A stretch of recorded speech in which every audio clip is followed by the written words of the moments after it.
ఉంటాడు. అది పద్ధతి కాదు. తాగుబోతోళ్ళతో వాళ్ళతో వీళ్ళతో కూడా కూర్చొని భోంచేసేస్తాడు.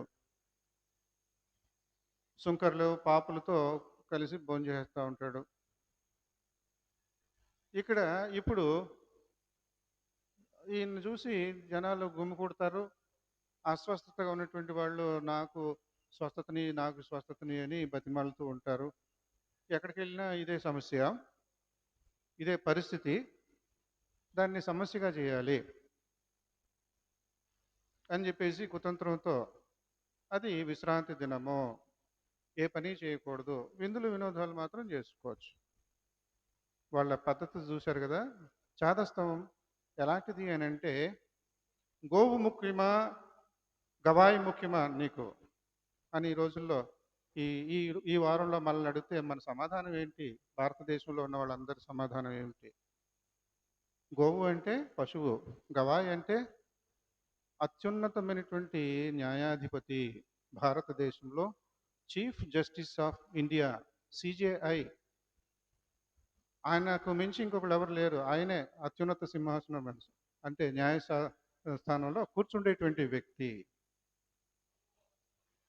అక్కడ ఆ న్యాయసభలో అవమానించటం ఎంత దురదృష్టం. పశువులకు ప్రాధాన్యతనిచ్చి సనాతన ధర్మం అని చెప్పేసి మనుషులను అవమానించటము. ఇక్కడ క్రీస్తు ప్రభు వారిని కూడా ఆ రకంగా చేయాలనేటువంటి ఉద్దేశం. కూర్మితో పిలవలే, కుతంత్రంతో పిలిచారు. ఎలాగోలాగా ఈయన తెగిస్తాడు, తప్పు పెడదాం.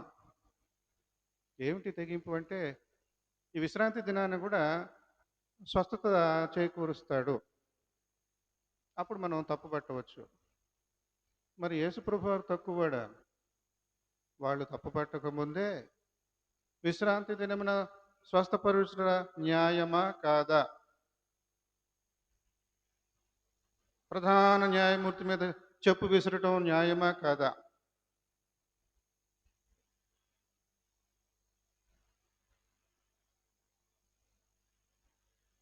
క్రీస్తు ప్రభు వారు చక్కగా అడిగితే వాళ్ళు నోరు తెరవట్లే, నోరు మూసుకొని ఉన్నారు. ఏం చెప్పలేకపోతున్నారు.